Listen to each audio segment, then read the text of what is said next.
ఇప్పుడు కొంచెం పాలిటిక్స్ మాట్లాడుకుందాం. ఏపీ పాలిటిక్స్ పక్క రాష్ట్రాలు కూడా చాలా రసవత్తరంగా చూస్తున్నారు. అసలు ఏమవుతుంది, అసలు ఏం జరుగుతుంది అనేసి. లాంగ్వేజ్ రాకపోయినా కూడా పక్క రాష్ట్రాలన్నీ ఆల్ ఓవర్ ఇండియా ఈసారి కూటమి తిరుగులేని దెబ్బ కొట్టింది వైసీపీని. వైసీపీ మళ్ళీ ఏపీలో కనిపిస్తుంది అంటారా?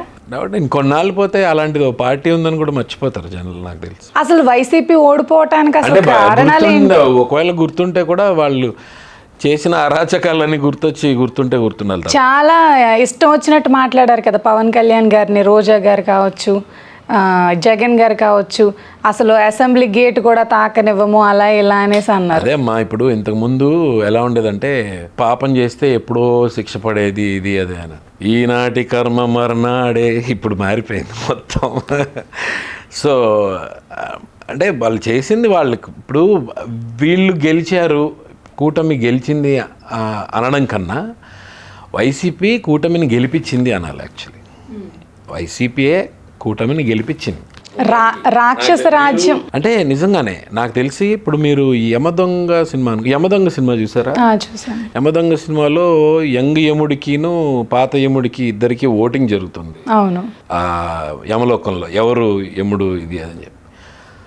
అప్పుడు మోహన్ బాబు గారికి ఒకటే ఉంగరం వస్తుంది, ఒకటే ఓటు వస్తుంది. అంటే అలాగే ఇక్కడ కూడా జగన్మోహన్ రెడ్డి కూడా అక్కడ ఓటేయడానికి ఈయన చంద్రబాబు నాయుడుకి వేస్తాడేమో నా డౌట్. అంటే అప్పటి వరకు ఈయన సభలకు వెళ్ళారు, జగన్ గారు ఏమైనా పెట్టిన సభలకు వెళ్ళారు, ప్రెస్ మీట్స్కి వెళ్ళారు. వాళ్ళు ఎందుకు వెళ్ళారు, అంతమంది జనాలు ఎందుకు వెళ్ళారంటే ఆఖరి చూపుగా వెళ్ళారు. కానీ ఓట్లు మళ్ళీ ఆయన కనపడరు, ఏదో తారుమారు చేశారు, అలా చేశారు ఇలా చేశారు అని అన్నారు కదా.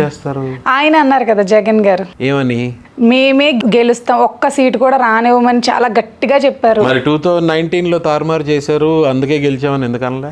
అప్పుడు గెలుపు ఎవరి వైపు ఉంటే మాట్లాడే వైపే వస్తాయి, అంతే కదా. ఇప్పుడు అది అంతా మామూలే, మాట్లాడుతూ ఉంటారు, అదంతా మామూలే. కానీ ఇంకా సినిమా స్టార్ట్ ఇప్పుడే జస్ట్ డోర్లు ఓపెన్ చేశారు, ఆ థియేటర్లోకి ఎంటర్ అయ్యారు జనాలు. సినిమా ఇంకా స్టార్ట్ అవ్వలేదు. అయితే ఇంకా చాలా రసవత్తరమైన సినిమా ఉంది. చాలా ఎలాంటి నిర్ణయాలు తీసుకోబోతున్నారంటారు పవన్ కళ్యాణ్ గారు? తీసుకుంటారు. పవన్ కళ్యాణ్ అనే వ్యక్తి ఏంటంటే ఆయన ఒక హీరో, ఆయన ఒక ఇప్పుడు ప్రస్తుతానికి ఉప ముఖ్యమంత్రి అనే విషయం కూడా పక్కన పెట్టేస్తే, పవన్ కళ్యాణ్ గారితో నేను 2-3 ఫిల్మ్స్ చేశాను. ఆయన నాకు బాగా క్లోజ్గా తెలుసు, చూశాను. ఎలా ఉంటారు సెట్లో అసలు ఆయన ఇప్పుడు ఒకలాగా అప్పుడు ఒకలాగా కాదు. ఆయన ఫస్ట్ నుంచి కూడా ఆయనకి చాలా, ఆయన లోకంలో ఆయన ఉంటారు, ఆయన ఆలోచనలో ఆయన ఉంటారు. డిఫరెంట్ మెంటాలిటీ వ్యక్తి. He is not Born for himself, he is Born for the people. అలా ఒక్కొక్కరు పుడుతుంటారు ప్రజల కోసమే. ఇంకా నాకు తెలిసి అయితే ఎప్పుడు అదే ఆలోచన. వీళ్ళు మనకి ఇంత చేశారే, చిరంజీవి గారికి ఇంత ఫ్యాన్ ఫాలోయింగ్ ఉంది. ఫ్యాన్ ఫాలోయింగ్ అంటే ఏంటి? నిస్వార్థంతో వచ్చిన లవ్, అంతే కదా. వాళ్ళకి ఏం చేయగలం, ఎంత చేయగలం? ఇప్పుడు చిరంజీవి గారు అంటే బ్లడ్ బ్యాంక్ పెట్టో, ఐ బ్యాంక్ పెట్టో, ఏదో తోచినంత ఇది చేస్తున్నా. పవన్ కళ్యాణ్ గారు ఏంటి అంటే వీళ్ళు ఇంత ప్రేమిస్తున్నారు నన్ను, నేను ఏదో రూపంలో చేయాలి అంటే మార్గం పాలిటిక్స్ ఒకటే. యాక్చువల్లీ ఆయనకి రాజకీయాలు అంటే నచ్చదు. చాలాసార్లు వాళ్ళు త్రివిక్రమ్ గారు వాళ్ళు నాగబాబు గారు మాట్లాడుకుంటే వాళ్ళు పాలిటిక్స్ నచ్చదు అసలు. బట్ దానిలోకి వెళ్తే తప్ప ప్రజల్ని రీచ్ అయ్యి, ఆ రూట్స్ వరకు రీచ్ అయ్యి వాళ్ళకి హెల్ప్ చేయలేరు. అసలు మరి జెన్యూన్గా హెల్ప్ చేద్దాము అని వచ్చిన వ్యక్తి ఈ ఎలక్షన్లో పవన్ కళ్యాణ్. అసలు ఇష్టం లేకుండా పాలిటిక్స్లోకి వెళ్ళి అంత చేస్తే, ఇష్టం ఉండి వెళ్తే ఇంకెంత చేస్తారు ఆయన? అలా అది వేరు, that is a different thing. ఇప్పుడు ఎలా ఇష్టం ఉందా లేదా అని కాదు, హెల్ప్ చేసామా లేదా. ఇప్పుడు ఎంత దారుణం అయిపోయింది 5 ఏళ్ళు. ఇప్పుడు నేను ఎందుకు ఇంతలా బాధపడుతున్నా అంటే, నాది వైజాగ్. నేను వైజాగ్లో దిగి మా సిస్టర్ వాళ్ళ ఇంటికి వెళ్తున్నాను, మధురవాడ. ఎయిర్పోర్ట్ నుంచి మధురవాడ క్యాబ్లో వెళ్తున్నప్పుడు ఆ క్యాబ్ డ్రైవరు నన్ను ఏదో చూసి గుర్తుపట్టి మాట్లాడుతూ ఎలక్షన్ ముందు మాట్లాడుతూ ఏమయ్యా ఏంటి ఎలా ఉంటుంది అనుకుంటున్నావు ఎలక్షన్ అని అడిగాను. మామూలుగా అడిగితే, సార్ చచ్చిపోతున్నా సార్, ఆడొద్దు సార్, ఆడొద్దు సార్, ఇంక చాలు సార్. ఆయన కూడా చాలా చేశారు కదా, అమ్మ ఒడిలు ఇచ్చి, రైతు భరోసాలు డబ్బులు ఇచ్చాడు. డబ్బులు ఇస్తే అయిపోయిందా? అభివృద్ధి లేదు. ఇప్పుడు ఎవడు అందరు తాగేస్తున్నారు, డబ్బులు ఇచ్చి మళ్ళీ సాయంత్రం తీసేసుకుంటున్నాడుగా. పొద్దున్న ఇస్తున్నాడు, ఈవినింగ్ లాగేస్తున్నాడుగా. ₹10 పెడుతున్నాడు, ₹100 లాగే. ప్రభుత్వము ఆ మద్యం అమ్మటం ఏంటండి బాబు మరి? అది కూడా క్యాష్. నువ్వు డైరెక్ట్ బ్యాంక్ అకౌంట్, గూగుల్ పేనో ఫోన్పేనో కాదు, డైరెక్ట్ క్యాష్. అంటే డైరెక్ట్ క్యాష్ అంటే డైరెక్ట్ అట్టే కదా.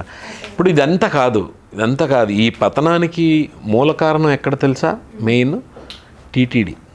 దేవుడితోటి మామూలుగా ఉండదు కదా, మీకు బాగా తెలుసు కదా దేవుడితోటి ఎలా ఉంటుందో. బాగా తెలుసు.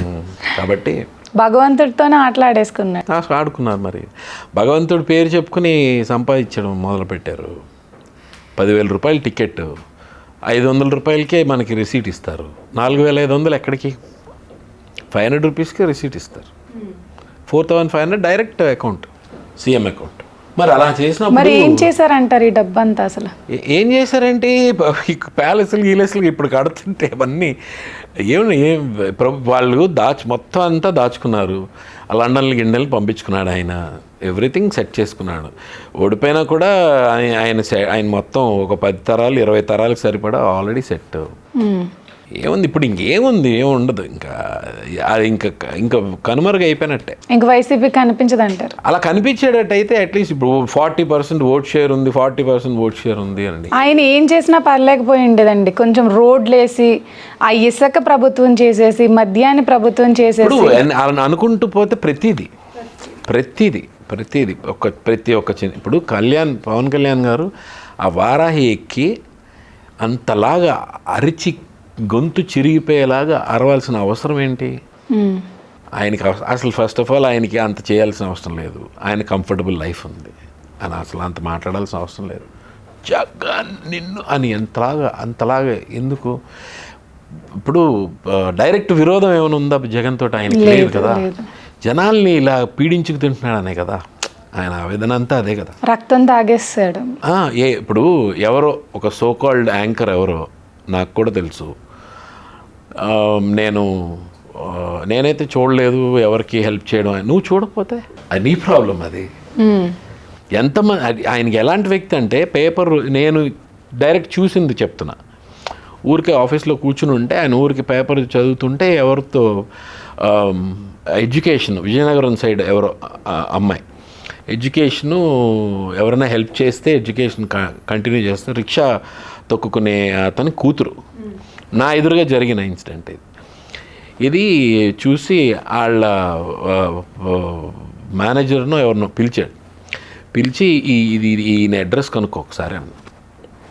అడ్రస్ కనుక్కో ఏంటన్న అంటే దేనికి?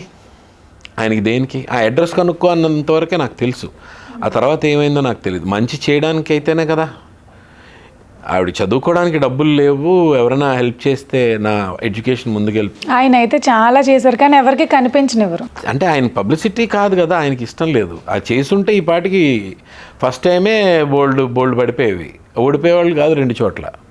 ఆయన కనుక పబ్లిసిటీ చేసుకుని ఉంటే. ఈసారి ఏంటంటే జనాలు కంప్లీట్ ఇంకా పవన్ కళ్యాణ్ అనే అతను ఈసారి ఎలక్షన్స్లో ఈజ్ ద సెంట్రల్ పిల్లర్. ఇవి చంద్రబాబు నాయుడు గారు మామూలు వ్యక్తి కాదు కదా. 40 years నుంచి ఆయన పాలిటిక్స్లో, ఆయన మామూలు విషయం కాదు కదా. ఆయనకి ఇలా కనిపెడతారు ఆయన చంద్రబాబు నాయుడు గారు మనిషి ఏంటి అనేది. అందుకే కదా ఉప ముఖ్యమంత్రిగా కూర్చోబెట్టారు ఆయన. నేను ఇదే లెజెండ్ ఫంక్షన్కి, 175 days ఫంక్షన్కి చీఫ్ గెస్ట్గా చంద్రబాబు నాయుడు గారు వస్తే లక్కీగా నేను ఇక్కడ కూర్చున్నాను, బోయపాటి శ్రీను గారు ఇక్కడ కూర్చున్నారు, ఆ పక్కన చంద్రబాబు నాయుడు గారు కూర్చున్నారు స్టేజ్ మీద. బోయపాటి శ్రీను గారు మాట్లాడడానికి మైక్ తీసుకుని అటు వెళ్తే ఈ సీట్ ఖాళీ అయింది మధ్యలో. కరెక్ట్గా ఒక్క సీట్ ఖాళీ ఉంది, అటు చంద్రబాబు నాయుడు గారు ఉన్నారు, నేను ఇటు ఉన్నాను. ఈ ఛాన్స్ మళ్ళీ దొరకదని చెప్పి ఇటు అలా షిఫ్ట్ అయ్యాను. బోయపాటి గారు మాట్లాడుతున్నప్పుడు షిఫ్ట్ అయ్యి ఆయనతోటి చెప్పాను, సార్ మాది వైజాగ్ అండి, నేను ఇలా హుద్హుద్ టైంలో మీరు కనుక సీఎంగా ఉండకపోతే ఒక 2 ఏళ్ళు మినిమం పట్టేదండి మళ్ళీ వైజాగ్ బ్రీత్ చేయడానికి, మీరు కనుక లేకపోయి ఉంటే. అంటే బ్రదర్ ఇంకా చాలా ఉంది మనం చేద్దాం, మీరు అందరూ సపోర్ట్ చేయాలి, ఇంకా బోల్డ్ ఉందని. అసలు అమేజింగ్ వ్యక్తి. కళ్యాణ్ బాబు గారికి కూడా ఏంటంటే హీ కెన్ ఫైండ్ అవుట్ ఎవరు కరెక్ట్ ఎవరు రాంగ్. ఊరికే చేతులు కలపరా ఆయన, డెఫినెట్గా ఊరికే కలపరు. అంత తగ్గి కూడా 20 seat 21 ఆయన అంతటా ఆయన కూడా గెలిచేవారు పవన్ కళ్యాణ్ గారు ఈసారి ఎలాగే గెలిచేవాళ్ళు. ఇప్పుడు ఆయనకి తెలుసు. ఆయన పొలిటికల్ కెరియర్ ఒకటే ఆలోచించుకుని ఉంటే ఆయనకి తెలిసి కూడా చేతులు కలిపి మేము నిలబడాలి ఇద్దరం కలిసి, నాకన్నా ఎక్కువ అనుభవం ఉందని చెప్పి ఆయన నుంచోబెట్టారు. చూడండి ఆయన ఎంత గొప్పవారంటే. ఈసారి అందరూ ఆలోచించింది ఏంటంటే రివర్స్లో, కూటమి మొత్తం వాళ్ళు మేము గెలవాలి ఎలాగైనా అనేది కాదు వాళ్ళు ఆలోచించింది, జగన్ గెలవకూడదు అనేదే ఆలోచించారు. మేము గెలవాలి అనుకుని కాదు, మాలో ఎంతమంది జగన్ గెలవకూడదు. ఇప్పుడు జనాలు ఓటేసిన వాళ్ళు కూడా అదే ఇది పాటించారు యాజ్ ఇట్ ఈస్. ఇప్పుడు ఇంత జనాలు ప్రతి సభకి, సిద్ధం సభకి అసలు ఇసుకేస్తే రాలని జనాలు వచ్చారు. ఏం చేశారు? ముంచేశారు కాదు, వీళ్ళు మమ్మల్ని, నువ్వే కదరా మమ్మల్ని ముంచావు, మేమేం చేస్తాం చూపిస్తావా అని అందరినీ ముంచేశారు. అంటే నమ్మించి మోసం చేశారు. ఇప్పుడు ఆయన ఏమనుకున్నాడంటే డబ్బులు జల్లితే ఆడు పడుంటాడు ఓటేసి అనుకున్నాడు. ఎసా నహీ హోతా హే అని చెప్పారు. పేద ముఖ్యమంత్రి, అసలు డబ్బులే లేవు, వేసుకోవడానికి షూస్ లేవని చాలా అన్నారు కదా. నాకు అసలు ఏం లేదు, నేను ఫోన్ కూడా వాడను, నాకు అసలు సిమ్మే లేదని అన్నారు కదా. మరి ఈ కోట్లన్నీ ఎక్కడ పెట్టాడు ఈయన? అందుకే కదా 30 లక్షల రూపాయలు కమోడు ఆయన కూర్చునేది. ఆయన బాత్రూమ్ కూర్చునేది 30 లక్షల రూపాయలు కమోడ్. అది జస్ట్ 30 లక్షలు అంత కటిక పేదరికం. అయ్యి బాబాయ్. నేను వైజాగ్ వాడిగా నేను రిషికొండను చూసి నాకు 2 కళ్ళల్లో నీళ్ళు వచ్చి, ఇప్పుడు కూడా నాకు ఏడుపు వస్తుంది చెప్పాలంటే. రిషికొండ చూసి మేము ఆడుకున్న ప్లేస్ అవన్నీ, ఆ ప్రదేశాలన్నీ పచ్చగా బ్రహ్మాండంగా ఉండే ఇది, దాన్ని తవ్వేసి అసలు అక్కడ పెద్ద ప్యాలెస్ కట్టేసి ఇప్పటి వరకు ఎవరికి తెలియకుండా సీక్రెట్గా ఆ వర్కర్స్ కూడా, మొత్తం వర్కర్స్ అందరూ కూడా ఒరిస్సా సైడ్ నుంచి అటు నుంచి వచ్చిన వాళ్ళు, ఎవరిని దింపలేదు, లేదు అక్కడక్కడే వాళ్ళకి గుడిసెలు వేసి వాళ్ళు బయటకు వెళ్ళడానికి లేదు, మొత్తం కట్టేశారు. వాళ్ళు అక్కడే తినాలి, అక్కడే వండుకోవాలి, అక్కడ వర్క్ చేయాలి, వెళ్ళిపోవాలి అంతే. బయటికి వెళ్తే ఎవరికైనా చెప్తారు ఇది ఏం జరుగుతుందో లోపల. అసలు ఎందుకమ్మా ఇవన్నీ వదిలేసే, ఒక కొండకి బెడ్షీట్ వేసి కప్పేయగలిగిన వాడు, కొండకి బెడ్షీట్ వేసి కప్పేయగలిగిన వాడు జనాలు ఎంతసేపు బెడ్షీట్ వేసాడు, అక్కడక్కడ ముసిగేసాడు, కళ్ళు కప్పేశాడు. ముసిగేసేయడం కాదు, ఎవడు గోచి ఆడికే కప్పాడు కళ్ళకి, కింద నుంచి గోచి తీసి కళ్ళకి కప్పేసాడు. అంత దారుణంగా చేశాడు. మరి అంత అసలు ఎందుకు డబ్బు కోసం ఇంత దిగజారిపోతాడని అసలు ప్రజలు కూడా మాకేదో ఇస్తున్నాడు అని భ్రమపడకుండా కరెక్ట్గా ఆలోచించుకుని టీడీపీకి కూటమిని గెలిపించి వాళ్ళు చాలా మంచి పని చేశారు ఏపీ ప్రజలైతే. అవును, ఈసారి ఏంటంటే 88 మంది కొత్త ఎమ్మెల్యేలు అయ్యారు. 88 మంది కొత్తగా అసెంబ్లీలోకి ఫస్ట్ టైం అడుగుపెట్టిన వాళ్ళు. అందులో సగం మంది ఎవరికి తెలియదు జనాలకి. వాళ్ళు టీడీపీకి నించున్నారు ఏసై, వాళ్ళు జనసేనకి నించున్నారు ఏసై, అంతే. ఎవరు జనాలకి తెలియదు, సగం మంది తెలీదు. ఈసారి లక్కీ అనమాట. ఎవరెవరైతే జనసేన కానీ బీజేపీ కానీ తెలుగుదేశం కానీ టికెట్ సంపాదించుకున్నారో they are very lucky, direct ఎమ్మెల్యేలు అయిపోయారు. కొన్నిసార్లు 10 సార్లు కంటెస్ట్ చేసిన అవన్న వాళ్ళు, 20 సార్లు కంటెస్ట్ చేసిన అవన్న వాళ్ళు ఉంటారు కొన్నిసార్లు. బట్ ఈసారి చిన్న పిల్లలు ఉన్నారు, మీ ఏజ్ పిల్లలు ఉన్నారు అసెంబ్లీలో ఇప్పుడు ఎమ్మెల్యేలుగా. నిలబడతాం, మేము గెలుస్తాం అని నుంచున్నారు, వాళ్ళకి టికెట్లు ఇచ్చారు అంతే. అదే అంటున్నాను, ఇప్పుడు వాళ్ళు అవన్నీ చూడట్లేదు, నేమ్ ఎవరు ఏం చూడట్లేదు, సింబల్ సైకిల్ కొట్టు, గ్లాసు కొట్టు. నాకు జగన్మోహన్ రెడ్డి గారు చెప్పిన వాటిలో నాకు ఒకటే బాగా నచ్చింది ఏంటంటే, అన్నిటికన్నా కరెక్ట్ జెన్యూన్గా ఆయన మాట్లాడింది ఏంటంటే, ఫ్యాన్ ఇంట్లో ఉండాలి, సైకిల్ ఇంటి బయట ఉండాలి, గ్లాసు సింక్లో ఉండాలి. మీరు చూసారా అది? చూసానండి, విన్నాను. ఇది ఒక్కటి మాత్రమే ఆయన కరెక్ట్, ఎంత కరెక్ట్ చెప్పాడంటే. మీరు అన్నారు కదా, దానికి నేను ఇంకొకటి మాట, ఫ్యాన్ కింద ఎంతసేపు అని కూర్చుంటారు, కొంచెం సైకిల్ వేసుకుని అలా చల్లగాలి పీల్చుకుని అలా టీ తాగితేనే ఉంటుంది కదా మజా. ఇంకా అంతకన్నా మంచిది చెప్తా. ఇప్పుడు as it is Jaganmohan Reddy గారు చెప్పింది నాకు ఎందుకు నచ్చిందంటే, వాస్తవం చెప్పారు. అదొక్క మాట మాత్రం వాస్తవం చెప్పారు. ఫ్యాన్ ఇంట్లోనే ఉండాలి, సైకిల్ బయటే ఉండాలి, గ్లాస్ ఇంట్లోనే ఉండాలి. ఎందుకంటే ఇప్పుడు రిజల్ట్ వచ్చిన తర్వాత ఫ్యాన్ ఇంట్లోనే ఉంది, ఇంకా బయట తిరగలేదు. విజయోత్సవంతో ప్రజల్లోకి దూసుకెళ్ళిపోయింది, సైకిల్ బయటే ఉంది, గ్లాస్ సింక్లోనే ఉంది. ఏం సింక్లో ఉంది? జనాలందరితో సింక్లో ఉంది. ఆ సింక్ వేరు, ఈ సింక్ వేరు, మొత్తం ప్రజలందరితో టోటల్ సింక్లో ఉంది. ఇది కరెక్ట్ చెప్పాడు జగన్. అదొక్క మాట ఒకటి కరెక్ట్ చెప్పాడు జగన్, నాకు అదొకటి నచ్చింది. అబ్బా, ఈ ఫ్యాన్ ఇంట్లోనే ఉంటుంది, ఇంకా దాని పవర్ ఇవ్వాలా వద్దా అని చెప్పి అది మళ్ళీ బయట తిరుగుతున్న సైకిల్ ఇష్టం. నేను చాలా పేదోడిని అని అంటాడు కదా. Sakshi TV MD and Bharatiya cement కూడా అయిందే. ఈ డబ్బులన్నీ మరి ఏం చేస్తున్నాడు? అంత పేదరికం అనుభవిస్తూ దీనికి చైర్మన్గా ఎండీగా ఉంటున్నాడు కదా, ఈ కోట్లన్నీ ఏం చేసుకుంటాడు మరి? ఇప్పుడు ఏం చేసుకుంటారు ఇంకా, ఇప్పుడు డబ్బు యావ అనేది మొదలైన తర్వాత అది ఆగదు. లక్షల కోట్లు కాదు, మామూలు అంతా ఏమీ లేకుండా అయితే రాలేదు. అన్నీ ఉన్నాయి, డబ్బు ఉంది, అంతస్తు ఉంది, అన్నీ ఉండి కూడా ప్రజల డబ్బులు అది కాదు. ఆయన ఏమనుకున్నాడు, ప్రజల డబ్బే. ఆయన ఏమనుకున్నాడంటే ఏం చేసినా ఈ జనాలు ఏం చేసినా గొర్రెలు అనుకున్నాడు, డబ్బుతోటి కొనేయచ్చు అనుకున్నాడు.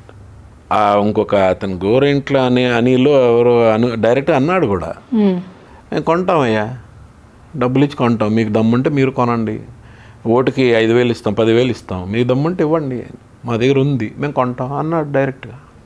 తాగేసి అన్నాడు, మరి ఎందుకు అన్నాడో తెలియదు. కానీ ఇప్పుడు ఎతుకుతున్నారు వాళ్ళందరూ, మొత్తం అందరిని ఎతుకుతారు. ఏ గోతులో దాక్కున్నా అందరిని తీస్తారు బయటికి. ఎవరికి పడలేదు కదా, గోతులో పడలేదు ఈసారి ప్రజలైతే. గోతు దాక్కున్నా సరే వీళ్ళు అంటున్నా, ఎవరైతే మాట్లాడారో ఇప్పుడు దాకా వీళ్ళు దాక్కున్నారు, వీళ్ళేనే ఎక్కడ దాక్కున్నా తీస్తారు అంటున్నా. తప్పకుండా తీస్తాడు, వదిలిపెట్టరు కదా పవన్ కళ్యాణ్ గారు. ఇప్పటికీ ఇప్పుడు పెద్ద ఆయన పాపం చంద్రబాబు నాయుడు గారు వాళ్ళు చేసి మనం ఎందుకు నిదానంగా ఉండా అంటే ఆయన మీద కోపం వస్తుంది మిగిలిన కార్యకర్తలందరికీ. లేదు సార్, ఆయన చేసింది మనకి మా ఇంట్లో మా ఆడవాళ్ళ గురించి, పిల్లల గురించి దరిద్రంగా నీచంగా బూతులు మాట్లాడి మేము వదిలేయాలా? మీరు కావాలంటే మీరు వదిలేసుకోండి, మీ గురించి మీ మిస్సెస్ గురించి ఇన్ని మాట్లాడినా సరే మీరు వదిలేనా పర్లేదమ్మా, మనం చూద్దాం అంటున్నారు. మేము అలా చేయలేము, మా వల్ల కాదు, మేము కాలర్ పట్టుకుంటాం. 4 పెళ్ళిళ్ళు చేసుకున్నాడు పవన్ కళ్యాణ్ అని చాలా సభలు అన్నారు కదా, 4వ పిల్లం ఎవరు అసలు? జగన్ గారికి తెలిసి ఉంటుంది. ఇప్పుడు ఆయనే చెప్పాలి. ఇప్పుడు ఆయనది అయిపోయింది సినిమా, ఆయన చెప్పడానికి కూడా ఏం లేదు. ఆయన ఏముంది, ఇప్పుడు కంట్రీ దాటి వెళ్ళడానికి వీలు లేదు, హీ కెనాట్ గో. మొన్న వెళ్ళినప్పుడు కూడా సుప్రీంకోర్టు ఇది తీసుకుని వెళ్ళాలి, ఇప్పుడు బయట దాటి వెళ్ళడానికి లేదు.